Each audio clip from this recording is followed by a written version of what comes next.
Thank you, Mr. Chairman, and thank you to our panel.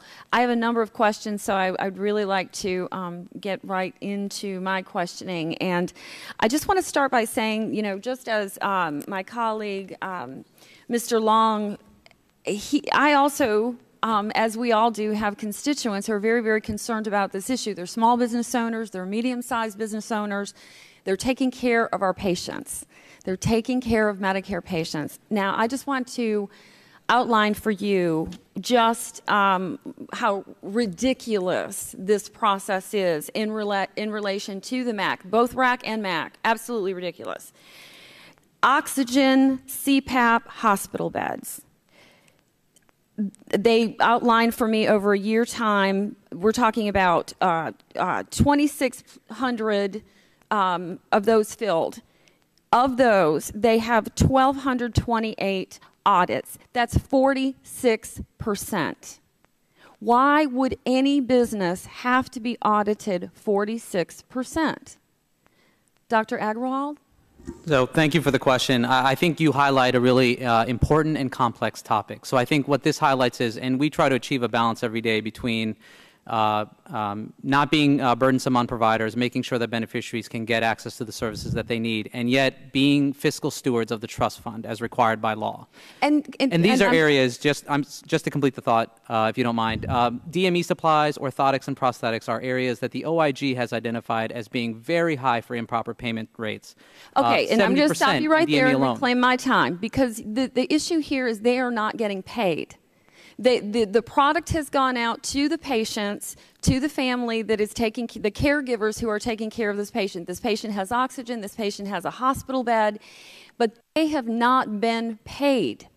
And the timeline, the ridiculous timeline, you know, we're talking about the process of the audit, and then we have the redetermination period, then we have the reconsideration period, and now the administrative law judge, they're coming in and saying, you know what, we can't even take any more new appeals.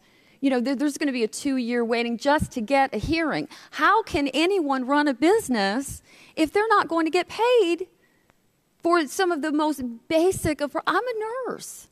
These are basic items that our seniors need and use every day.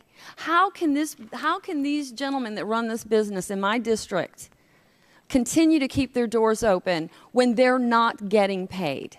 Can you please just tell me how that can be possibly addressed? Now, let me back up also.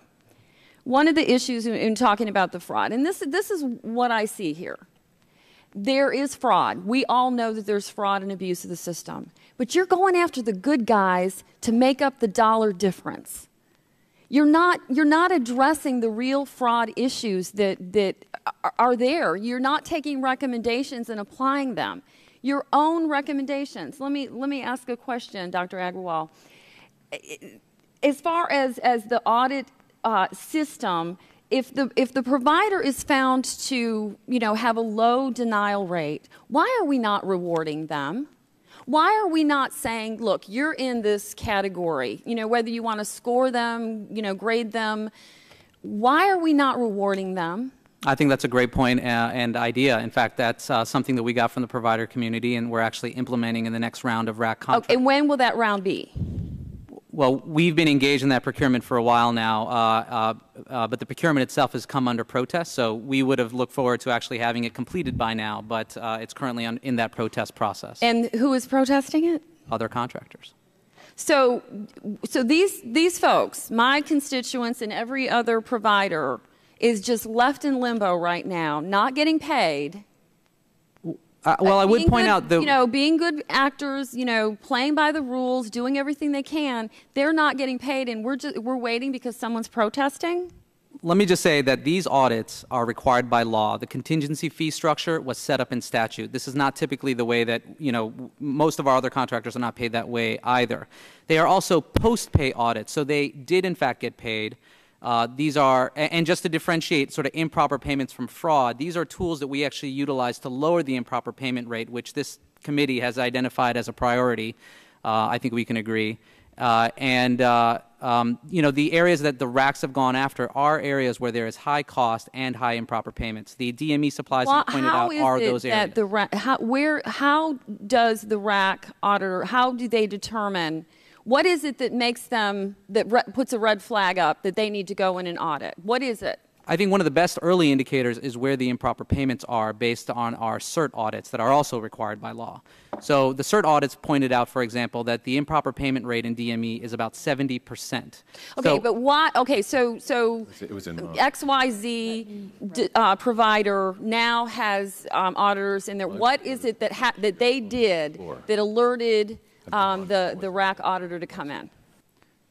Oftentimes, it's the area in which they operate. Again, the areas of high. What do you mean the area? So if they're a DME supplier and 70% of DME payments are improper, then you're obviously going to go. So every DME provider is just subject to a random audit at any given time? It is not typically random. It is based on real analytical work to see where improper payments could reside among the specific suppliers. In addition, as I mentioned to you, we are very interested in rewarding those that have low denial rates so that they get audited less frequently. But we don't know when that'll happen because we're in a protest. We are we want to get the RACs up and running as quickly as anybody else. Okay. Thank you, Mr. Chairman, for indulging me. I'm over my time, but I would like to submit for the record and ask unanimous consent. There's a memorandum to OMHA Medicare appellates on the length of time for the administrative law judge hearings on the claims and entitlement appeals.